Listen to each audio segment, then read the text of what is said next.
My life's kinda been like a whirlwind tour of the world's kitchen, only with more passport stamps and less sanity. Name's Kira, fresh into the 3rd decade of my ride on this rock, and I've made a living out of breathing in the spices and dishing out the experience through my vlog. So it was just another steamy day in Thailand, with me elbow deep in noodles and peanuts, learning the ropes of an insane pad thai from this little old dude who could have been Yoda's culinary cousin. That's when this tall drink of water, Mark, stumbled into my life, literally. He tripped over a foldable chair trying to get a better look at the pan and nearly ended our romance before it started by nearly sending me headfirst into my own sizzle. Whoa, sorry about that, he chuckled, hauling the chair out of the disaster zone. Just trying to see how the magic happens. You could say it's all in the wrist action, I said, giving the noodles a flamboyant toss. Careful there, wouldn't want to add roadkill tourist to today's menu. Mark laughed, all easy charm and crinkly-eyed smiles. Mark, he said, extending a hand once he was sure it was safe. Kira, the noodle whisperer, I replied, giving his hand a quick shake before diving back into my culinary ballet. And there it was. We clicked quicker than a camera shutter. He was from the States, here to escape the office walls and spreadsheets, which, to me, sounded like a jailbreak from Adulting 101. We spent the week flitting between street food stalls and ancient temples, with him filming the chaos and me explaining the dance between tangy, sweet, spicy, and umami. When the week ended, we swapped digits. Said our see you laters, 'cause goodbyes were for people who had less faith in cheap international texting plans. Months sped past like high-speed train rides, nights spent spilling our thoughts via texts that turned into calls that turned into video chats. Then one day, he just showed up at my doorstep with a ring and a question. We tied the knot 6 months later. Yeah, just like that. Bam. Married. Things took a nosedive after a while. Forget the lovey-dovey honeymoon phase, it was like we'd skipped straight to bickering old couple mode. I'd be coming home from some corner of the world, my brain still buzzing with the new flavors and faces I'd met, and all Mark could do was hassle me about not being normal. You know what a normal wife does, Kira? That's how he'd start, every single time. She cooks, she cleans, she doesn't jet off every other week. Sitting there at the kitchen table, I'd toss my stuff down and give him a look. Seriously, Mark? You think I just flit around for kicks? This is work. My work. To him, it was like my job was make-believe. Work? You think filming some street food and yapping about it online is work? Get real. Get a proper job. Each word stung. It pays, doesn't it? I'd shoot back. But that was never enough. Once, I was up against a deadline, videos needed cutting, articles needed writing, and guess what? Mark barged into the office and dropped a bomb. The house is a mess, Kira. When you gonna clean up? I couldn't believe my ears. You've got hands, Mark. Use 'em. Defying him only cranked his gears worse. What, and let you loaf around editing videos all day? Is that what you call pulling your weight? Freeloader. That's what he called me. In our own home. I'm out there busting my tail to bring home the bacon, I told him, standing my ground. And this freeloader you're talking to just paid off the last of your student loans with her hobby. But it was like talking to a brick wall. All he saw was a wife who wasn't fitting his mold, who wasn't, I don't know, June Cleaver or somebody. And the worst part? Instead of getting it through his thick skull that we were partners in this, he doubled down. Why don't you make something of yourself, huh? He'd sneer. Get a job with a desk, something steady. I am making something of myself. I shouted, slammed my laptop shut so hard I'm surprised it didn't break. You think it's not a real job because I'm not miserable like you? Normal was his favorite word. Bite to eat, 9 to 5, white picket fence, the whole boring shebang. Drove me nuts.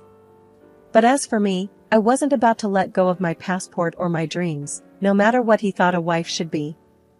Beatrice, Mark's mom and my mother-in-law, was the kind of person whose idea of a surprise visit was her showing up in your living room ranting about something you did or didn't do.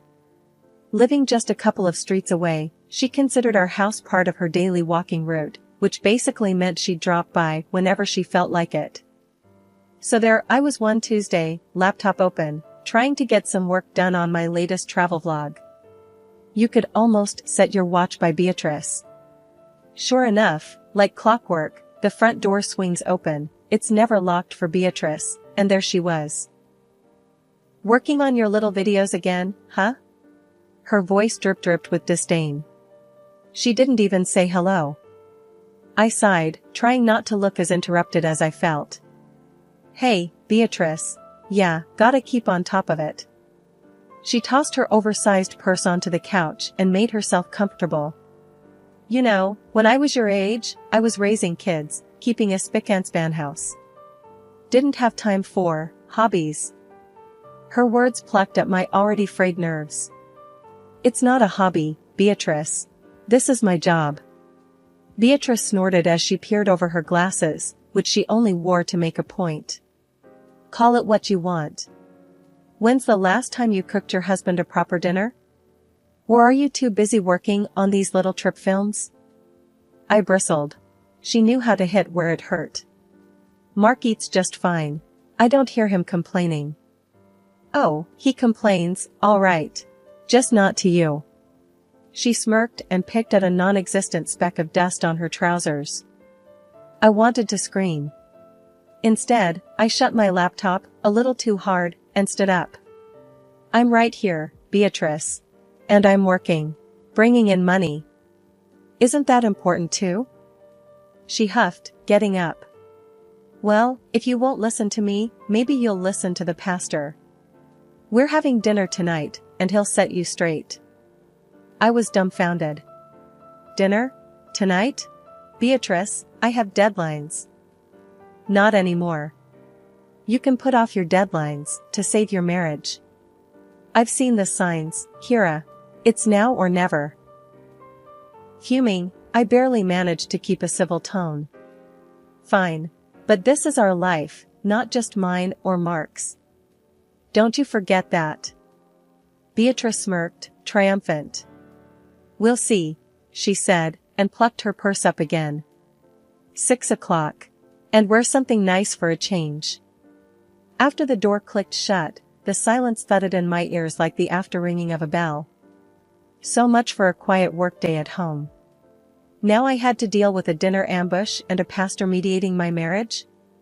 Great, just great. Cooking had always been my kind of therapy, mixing flavors like I mixed colors on a canvas. But here came Beatrice, marching into my sanctuary like she owned the place, ready to burn it down with a single glance.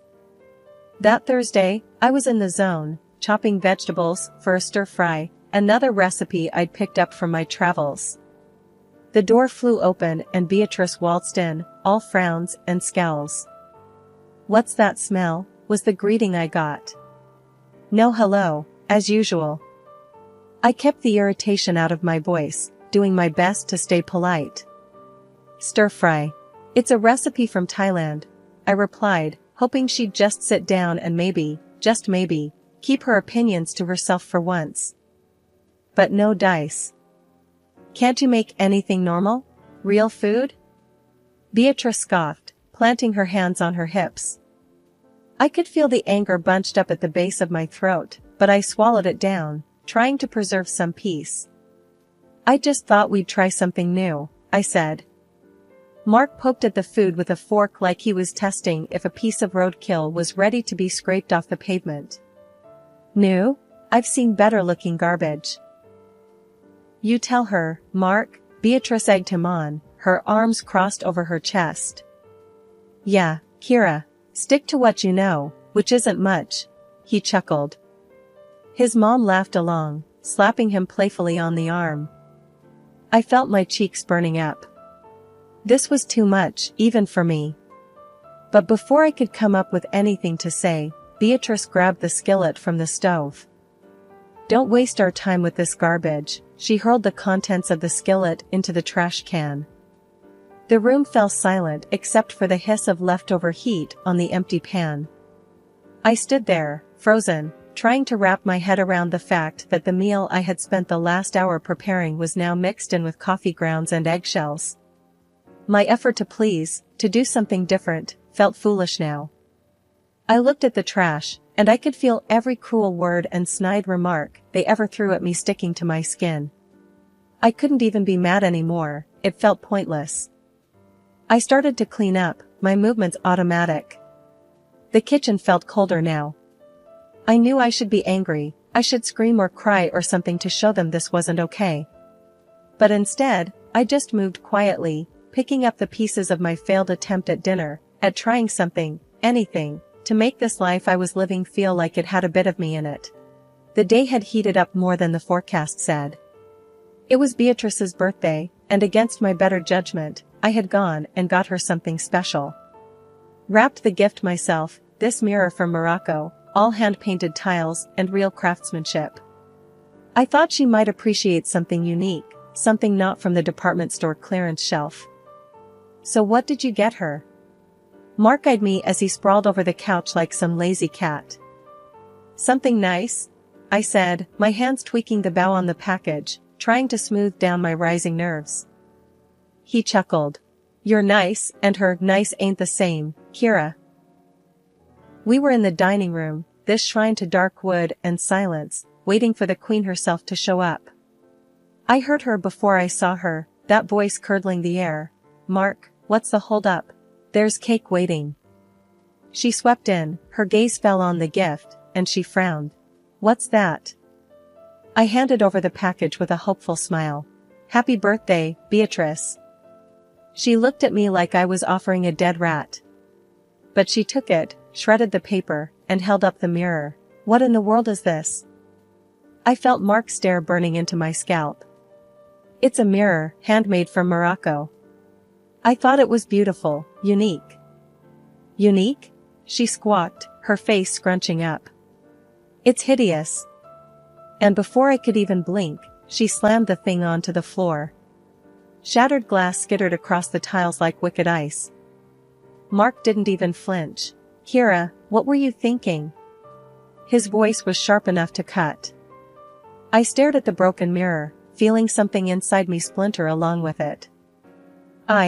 I'm sorry, I thought. She cut me off with a wave of her hand, turned to Mark. Tell your wife to stick to cash. Can't go wrong with money. I felt the shards of my patience giving away under my feet. I went to my purse, pulled out an envelope, last-minute insurance I knew I might need, and handed her 5 crisp $100 bills. Here, I said, trying to hide the trembling in my words. She snatched the cash hungrily. Well, that's more like it. Mark walked over, swept a piece of broken mirror with his shoe, looking at me like I was the mess he had to clean up. Next time, just ask me what to get her, he snapped. I dumped the shards into the bin, listening to them tinkle like a chandelier in a quake. A quieter, angrier part of me wished I could tell her exactly where she could stick her money, but instead, I quietly wrapped her cake slices, got through the day without another word. As the hours lurched by, the house filled with the laughter and chitter of guests, all of them ignoring the tense undercurrent that was me and them. I handed out drinks, laughed when expected, and played the part of the devoted wife and daughter-in-law. That evening I sat on the edge of the bathtub, staring at my reflection in the smaller, unbroken mirror there. If only I could buy something to fix what was broken inside, I thought. The silent room seemed to agree, and for a long time, it was the most understanding company I had. The wheels of my suitcase dragged a rhythmic clunking over the joints in the sidewalk as I walked up to my front door. I'd just gotten back from Greece. I was there for a shoot, for weeks of filming and a slice of freedom that I didn't know I was starving for until I tasted it. My keys seemed to jangle extra loud as I fitted them into the lock and swung the door open. What hit me wasn't the smell of the house or the stack of unopened mail. It was Beatrice, planted in the middle of the living room, bags piled at her feet like she'd just claimed a spot on the subway. "I'm moving in," she declared, her voice brooking no argument. I felt my exhaustion evaporate into a tight ball of anxiety in my chest. "What? Why?" She eyed me like I was being thick on purpose. "Rent's killing me, and since you're never around, it makes sense.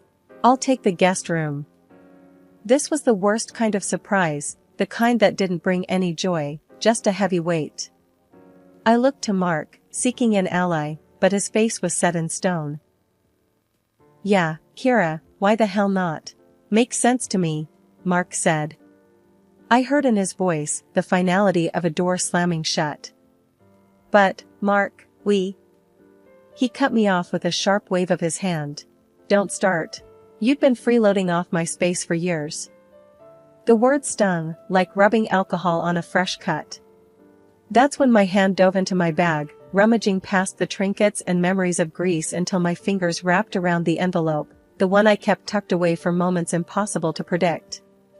I slapped the divorce papers on the coffee table between us. They seemed to hover for a second before landing, a soft sweep in the tense air. "I want a divorce." For a moment, Mark just stared, and the only sound was Beatrice's slow inhale as if she was about to dive underwater. He picked up the papers, and I braced myself for yelling, for pleading, anything. But without saying a word, he scrawled his name across the bottom and tossed them back at me like they were a takeout menu he didn't want. Beatrice, her eyes gleaming like when she found $50 in a coat pocket, actually clapped. "It's about time." I looked between the two of them, this pair that was supposed to be my family, and I felt nothing but the need to fill up my lungs. I didn't belong here, maybe I never did.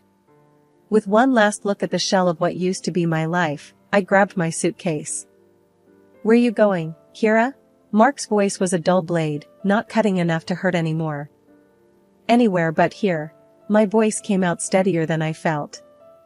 There were no goodbyes, just the click of the door behind me, a soft punctuation mark on the end of a very long, very tiring sentence. It's strange how life can do a 180 when you're least expecting it. A few months since the divorce and life settled into a new kind of normal. My apartment might have been smaller than the house, but it was mine. I was in the middle of a tea brewing ritual that had become my new little evening piece when there was a knock at the door. I opened the door, and there they were, Mark and Beatrice. Like they'd just been out for a walk and decided to stop by. "We saw your TV show," Mark said, shoving his hands into his pockets, a sheepish grin smeared across his face like a kid caught with his hand in the cookie jar. Beatrice just stood there, a forced smile stretching her lips tight. "Yeah?" I said, nursing my mug, not stepping aside to let them in. "You watching TV together now?" "You're doing well, huh?" Beatrice chimed in, peering over Mark's shoulder to get a look inside the apartment. I leaned against the door frame, taking a slow sip, feeling the heat of the tea and the situation. "I suppose," I replied, the edge of a laugh bubbling beneath the surface. It wasn't just small talk they were after, I could smell it. These two never came without an agenda. Beatrice looked desperate, fidgeting with her purse strap, and Mark looked like he was about to try selling me a used car that was 2 steps away from the junkyard. They tried to butter me up with compliments, nodding at my tiny living room as if it was a palace, but I wasn't biting. Their tune changed rapidly when the buttering didn't work. "Look, Kira." Mark's gaze darted around, avoiding mine. "Things ain't been so great since you left. Financially, I mean." I raised an eyebrow. "Is that right?" "And it's not just about money," Beatrice piped up. "It's lonely. We miss you." I couldn't help it then, I laughed. It was dry and had the edge of years of bottled-up frustrations behind it. "You miss me? Well, that's a neat trick." Mark's face flushed a shade of guilt so vivid I almost felt sorry for him. "Almost. We just thought, maybe we could start over." I leaned closer, making sure they could see the lack of sympathy in my eyes. "You thought wrong. I've moved on, and this?" I paused, gesturing to the space between us with my mug. This is me being happy. Without the drama, without the mess. You two were the best bad decision I ever walked away from. Beatrice's mouth snapped shut, her face folding into a scowl. Mark just stood there like I'd slapped him across the face. They didn't say anything more, they didn't have to.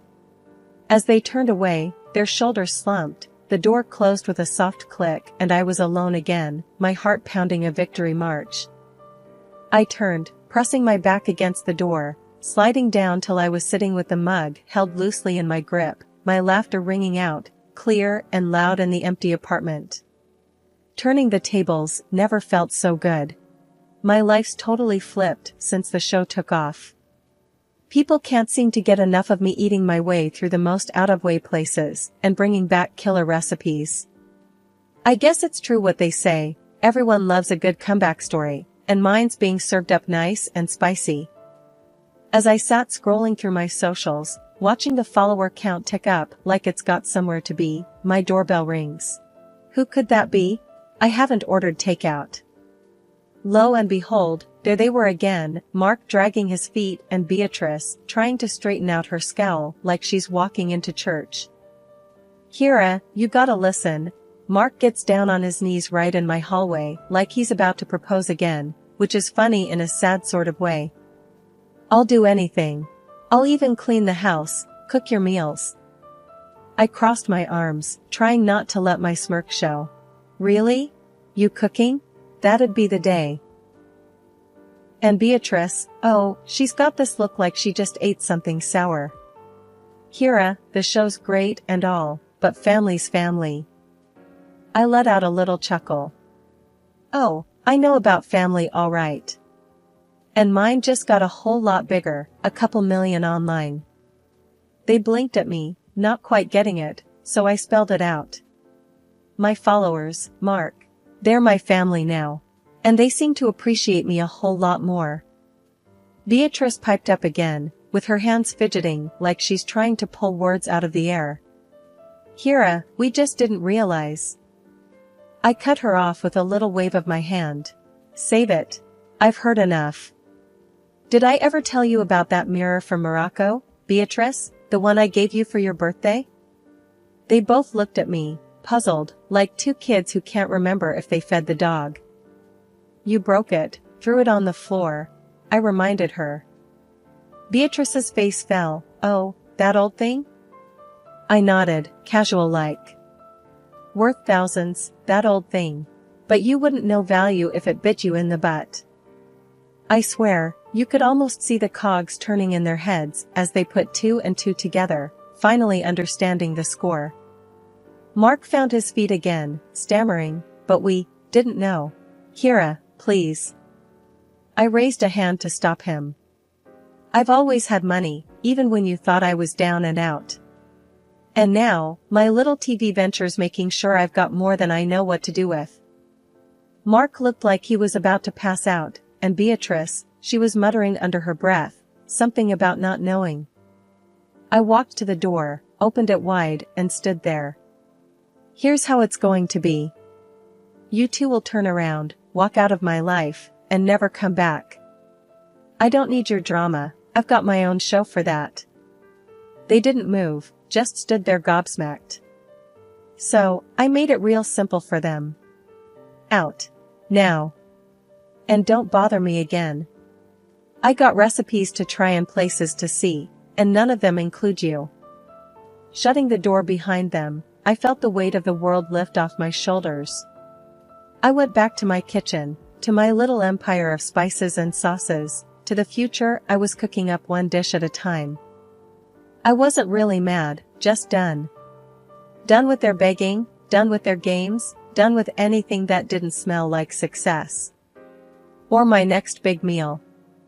It felt good. No, it felt great. I glanced at my phone again, another 100 followers since I last checked. Yeah, I think I'll be alright. No need to look back when the future's this flavorful.